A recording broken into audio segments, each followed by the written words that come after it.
Hello and welcome to the newsroom. I am Mary Kanu. Minister of Information and Culture Lai Mohammed earlier today asked international cable news network CNN to present the evidence of its story alleging that soldiers massacred NSAS protesters at Lekki Tollgate on 20th October 2020.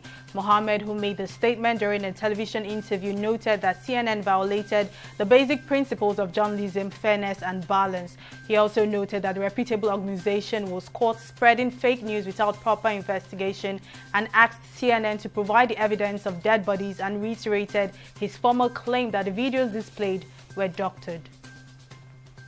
The family of Ifeanyi Okereke, the newspaper vendor shot dead last week by State Security Service SSS officer in the convoy of the Speaker of the House of Representatives, Femi Gbajabiamila, has demanded 500 million naira in compensation over the incident. In a letter written to Gbajabiamila by their lawyer Mike Ozekome, the family gave the Speaker 7 days to fulfill their demand or face legal action. The demand is coming a few days after Gbajabiamila paid a visit to the family of the deceased and pledged to support his children's education until they become adults. Despite the commitment made by the Speaker to the family members have said if the demand of 500 million naira, amongst others, was not met, legal action will be instituted against the Speaker. The federal government is currently working on roads connecting Nigeria to other nations of Africa as part of measures to boost Nigeria's competitiveness in the African Continental Free Trade Area Market, AfCFTA. Minister of Works and Housing Babatunde Fashola said this at the ongoing virtual workshop organized by the AfCFTA with focus on Nigeria, the transportation hub for Africa. Fashola, who was represented by the Director Highway Planning, Federal Ministry of Works and Housing, Chukwuwike Uzo, said the ongoing work on the roads was part of the federal government's efforts at improving road infrastructure. Nigeria recorded 168 fresh coronavirus infections, taking the total tally of confirmed cases to 66,607. The 168 new cases were recorded from 10 states, with the Federal Capital Territory topping with 61 cases, followed by Lagos with 50 cases and Kaduna with 27 cases respectively. According to the Nigeria Center for Disease Control (NCDC), one new death was recorded on Tuesday night, bringing the country's total death toll to 1,169. The NCDC, in its daily update of the infection, also confirmed that 62,311 persons have recovered and have been discharged in different isolation centers across the country.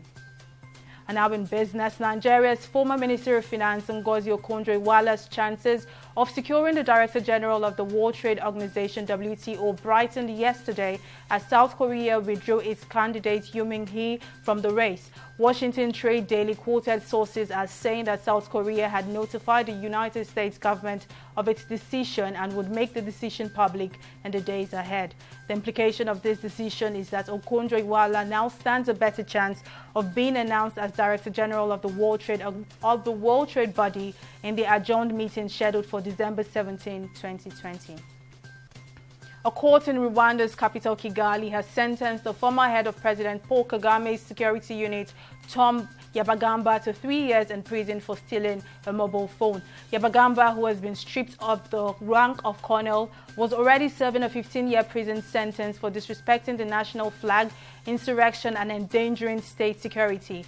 In 2016, a military court handed him a 21-year sentence, which was later commuted on appeal. Following Tuesday's ruling, he will now spend a total of 18 years in jail.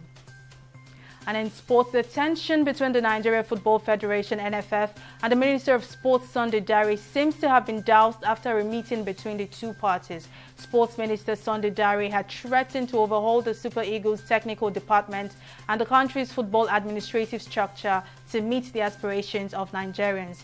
Following the meeting, the NFF promised to fortify Super Eagles technical department to make it more effective. This, the Federation says, it will do by engaging experts in different areas to help the coaches in building a formidable team.